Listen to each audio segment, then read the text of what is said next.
Tulips. Colorful, vibrant, and your mom probably loves them, just like Dutch farmers. Because this tiny fingernail-sized country somehow produces almost all of the world's tulips and makes billions doing so. So how did the Netherlands pull that off? And what's hiding behind those picture-perfect, pesticide-drenched fields? When it comes to the business of selling blooms, the Netherlands is the global epicenter. The £100 billion global flower industry's heart is firmly in Holland. Aside from selling tulips, the fields where they grow each April attract millions of tourists who are known to mindlessly trample tulips while they're busy taking some uncreative Instagram pictures. But the Dutch can't really complain. In exchange for a few trampled tulips, they're getting rich off of the entire flower industry. But why are the Dutch so obsessed with growing tulips? And why can nobody else produce these damn flowers? To answer these questions, we'll have to go back a few centuries, to a time where this was considered fashionable for me and the boys to wear. It's the 17th century, and in the tiny republic of the Netherlands, we are thriving. All over the world, everyone's dying at the ripe age of 40, but we're at least getting rich while doing so. The Netherlands, through successful entrepreneurship, slavery, exploitation, has just entered the so-called Golden Age. And with Golden Age, I don't mean a Donald Trump type Golden Age, I mean an actual real one. The Dutch company, the VOC, had a monopoly on most global trade, and they were trading a lot. Herbs, spices, textiles, and products like sugar, coffee and tobacco. Basically anything that would generate money was used to trade and generate sweet profit margins. These new swaths of wealth culminated in the creation of the first modern stock market here in Amsterdam. This was great for the VOC because they were quite desperate for money at the time. The VOC, as a trade company back then, lost about 1 in 10 ships every time they went out to look for new trading ports in Southeast Asia. And even if they returned, typically 2/3 of the personnel wouldn't. So, rich investors were needed who had capital and were willing to gamble. Because if a ship managed to return, it had a quite decent chance of having made a good profit, creating a bunch of new rich people. And I swear this is relevant to the tulip trade, because in a society full of people with a taste for risk, money, and not too much to invest in, new markets emerge. Which is interesting, because tulips, just like 80% of good Dutch food, isn't really indigenously Dutch. Tulips stem from the lower mountains of Tian Shan, where they, via the real Silk Road, made their way to modern-day Turkey. Where in the 16th century, via this French guy, they spread to wealthy people all over Europe.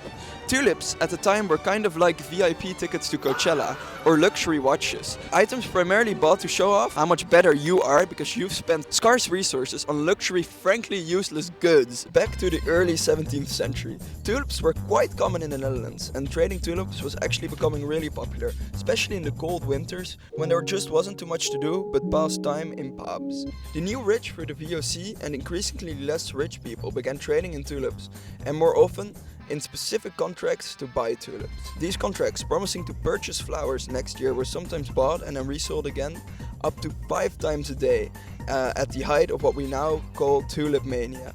The reason this is so stupid is because these contracts were, legally speaking, very flawed. They were basically pieces of paper with a not binding option to purchase a tulip bulb for a certain price. Even in the 17th century, the idea of making enormous amounts of money without actually doing anything attracted a lot of people, which in turn led to an influx of more money and led to irresponsible amounts of reselling of tulip contracts. Because this market was just stupid and overly reliant on contracts which just did not have any legal binding, after a few blossoming seasons of trade, the top 10 least surprising things happened. The market crashed, with an entire country of people losing their savings. At least that's what some uninformed articles state. In actuality, the crash didn't really have any major consequences, as the trading of tulips was mainly like a drinking game for a plague-ridden population. But it remains an interesting example of how boredom and money might lead to the most stupid types of markets, with easy comparisons to be made to modern investments like Bitcoin or like these prediction markets nowadays. Right, after tulip mania, people stopped speculatively trading in flowers, and tulips returned to their luxury good status. This started changing when industrialization started blowing off smoke, and grand innovations were made in agricultural production, increasing the supply of flowers. This, combined with people getting more money, made these flowers a more accessible good for broader society, which collectively decided that it wanted these aggressively monetized, high-maintenance plants. Especially in the last 50 to 100 years, massive productivity gains have been made, with the actual process of cultivation being refined and the market maturing. Tulip productivity really went through the roof when farmers realized they could make tulip bulbs bloom twice a year. First, in these tourist-attracting fields which the Netherlands is famous for. Then in June, the underground bulbs are removed from the land and brought to artificially be grown a second time by first putting them in a cooler and replicating winter for about 12 to 14 weeks. After those 12 to 14 weeks, removing them from the cooler, putting the flowers in the greenhouse for a few weeks to actually grow and blossom again. This is smart because in the first phase, the tulip bulbs actually kind of duplicate or triplicate, so farmers are able to plant the extras again next year. And in the greenhouse for the second phase, they're able to meticulously tweak all settings, ensuring the biggest, most tulip-looking tulips. This all sounds absolutely amazing, right? It's like trading on poly markets with insider knowledge. Basically an infinite money glitch. Well, not exactly. These farmers are really dependent on two things: energy and market prices, for tulips in this case. If energy prices go up, the second phase of the tulip production is horrible, because these greenhouses still really rely on the dead bones of ancient animals for their power. While on the flip side, if market prices for tulips go down, the production might be loss leading, which actually happened about 6 years ago in the pandemic, resulting in millions of flowers being thrown away. And I haven't even talked about probably the most devious side of flower production: the usage of pesticides. The reason tulips grow so vibrantly and colorfully is because they're jacked up on these synthetic cocktails, ensuring each tulip has the most identical vibrant color, while also protecting tulip bulbs from disease and fungi. The downside is that pesticides have proven to be harmful. A tragic example of this is the case of this 11-year-old French girl. Okay, so I couldn't find any English news videos on this case, so I'll try to summarize it, but I'll put a link in the description to the full story, so you can read it for yourself. Laure Marivant was a French florist when her daughter Emmy was born back in 2010. From birth, Emmy seemed to be struggling with illness, and at the age of 4, she was diagnosed with leukemia. After 7 more years of struggle, in 2022, she died. Laure, her mom, did not believe that the cancer was mere bad luck, as the doctors would claim, and she pushed for more research, which found remnants of pesticides in Emmy's blood, proving the link between the exposure to pesticides during prenatal development at the florist's shop and leukemia, which was later confirmed by a French court. This Belgian piece of research has also re-emphasized the increased risks of exposure to pesticides for florists, with most florists not wearing proper protection and the general lack of knowledge on the dangers of cut flower pesticides. Of course, this was a really tragic incident, but still indicative of the sometimes dangerous pesticides used to ensure flower yields are as high as possible. The European Union has been on the cutting edge of actually regulating these pesticides, but long-term effects and the combination of several pesticides together remain an understudied and sometimes dangerous area. On this note, the flower industry has also slowly started moving towards more sustainable practices. But this is hard in an industry where consumers expect a bouquet of identical flowers for a low price at their convenience store nearby.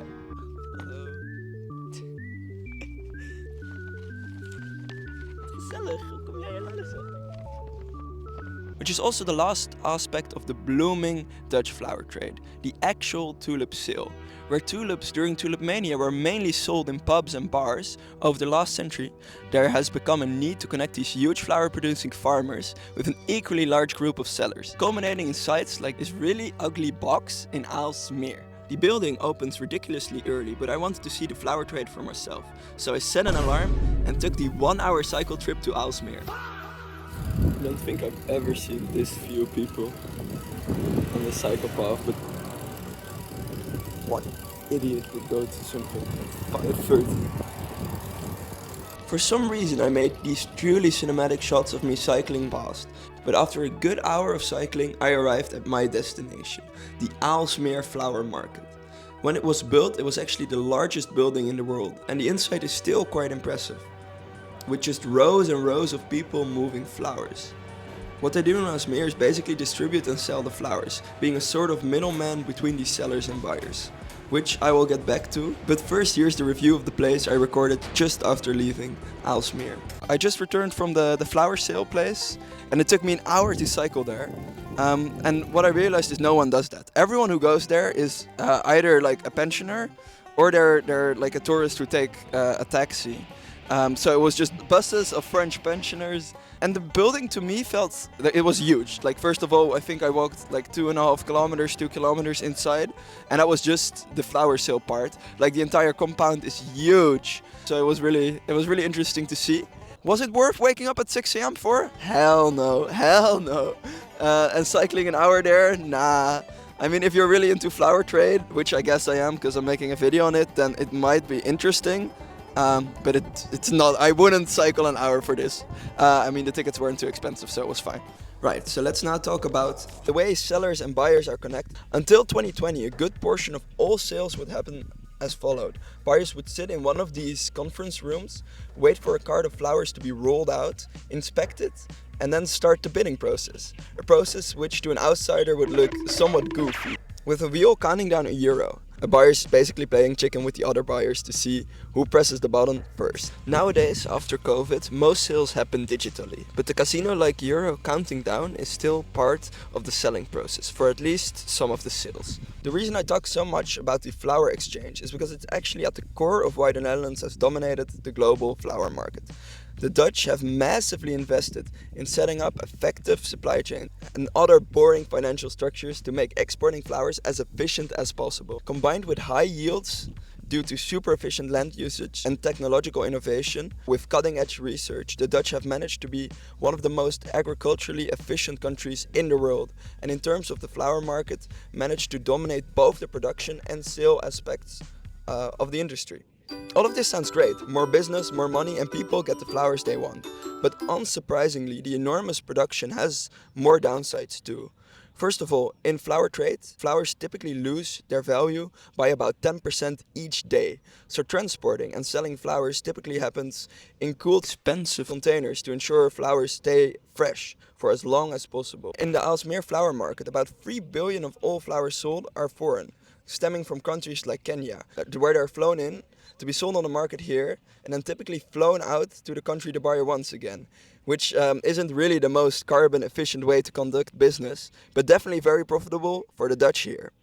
So behind every picturesque tulip field and perfect looking bouquet of fresh tulips is a complicated industry which runs on speed, chemicals and global logistics, explaining why this tiny ass country dominates the global tulip trade. Wesh. De benen zijn kapot.